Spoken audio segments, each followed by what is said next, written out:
nuclear-armed North Korea fired what appeared to be two short-range ballistic missiles on Thursday, making it the sixth round of tests.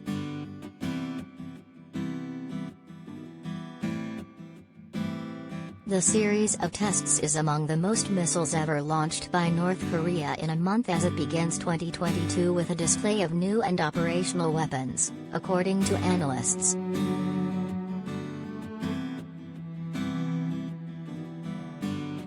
South Korea's Joint Chiefs of Staff said it had detected the launch of what it presumed were two ballistic missiles at about 8 a.m. near Hamhung, situated on the east coast of North Korea. They traveled for about 120 miles per hour to an altitude of 12 miles per hour.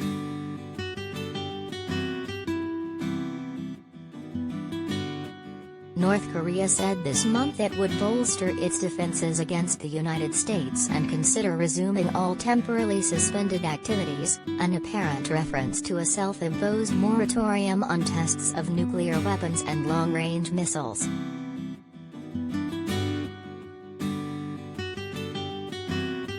The launch came after North Korea fired two cruise missiles into the sea off its east coast on Tuesday, adding to the tension over its tests.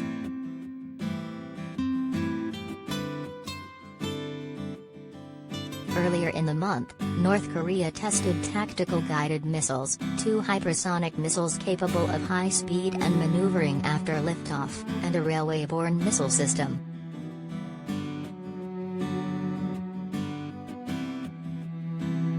The Kim Jong-un regime is developing an impressive diversity of offensive weapons despite limited resources and serious economic challenges, said Leigh Farrakh-Easley, an international affairs professor at UO University in Seoul.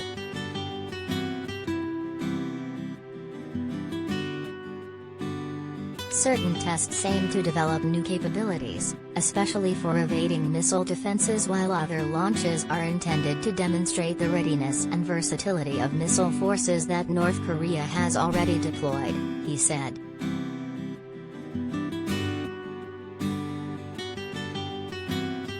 Some observers have suggested that the Kim regime's frequent launches are a cry for attention, but Pyongyang is running hard in what it perceives as an arms race with Seoul, Easley said.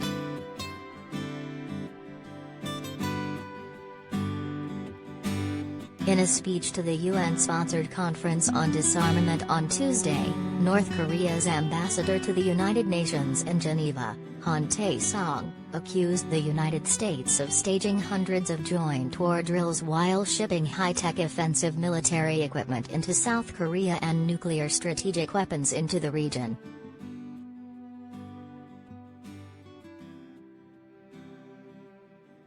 "This is seriously threatening the security of our state," Han said.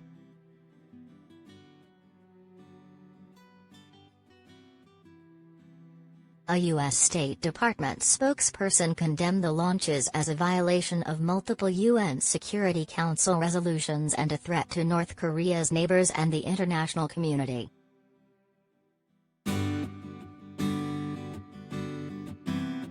The United States remains committed to a diplomatic approach and calls on North Korea to engage in dialogue, the spokesperson said.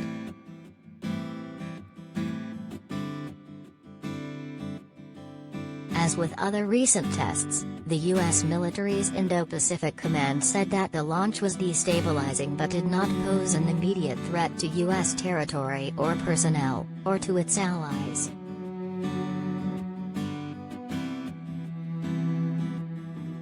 North Korea's recent remarkable development in nuclear and missile technology could not be overlooked, Japan's Chief Cabinet Secretary Hirokazu Matsuno told a briefing.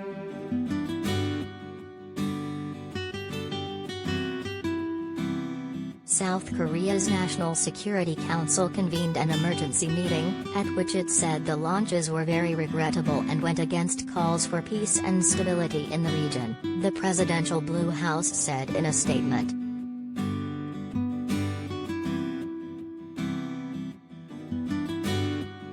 U.S. President Joe Biden's administration sanctioned several North Korean and Russian individuals and entities this month on accusations they were helping North Korea's weapons programs, but China and Russia delayed a U.S. bid to impose UN sanctions on 5 North Koreans.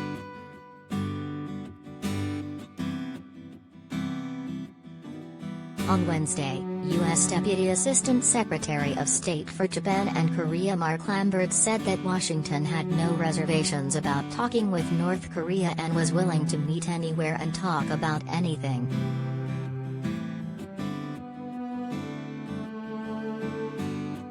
We have to have a serious discussion about the denuclearization of North Korea, and if North Korea is willing to do that, all sorts of promising things can happen, he said during an online seminar hosted by the Washington-based Center for Strategic and International Studies.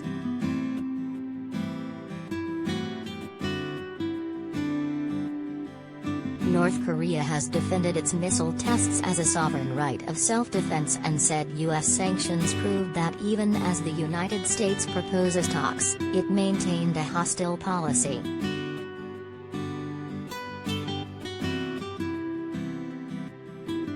The recent test firing of new types of weapons was part of activities for carrying out a medium and long-term plan for development of national science, the North Korean UN envoy Han said in a speech on Tuesday.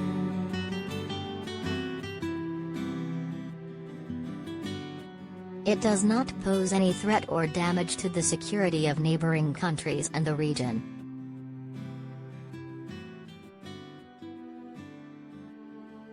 North Korea has not launched long-range intercontinental ballistic missiles, ICBMs, or tested nuclear weapons since 2017 but began testing a slew of shorter-range missiles after denuclearization talks stalled following a failed summit with the United States in 2019.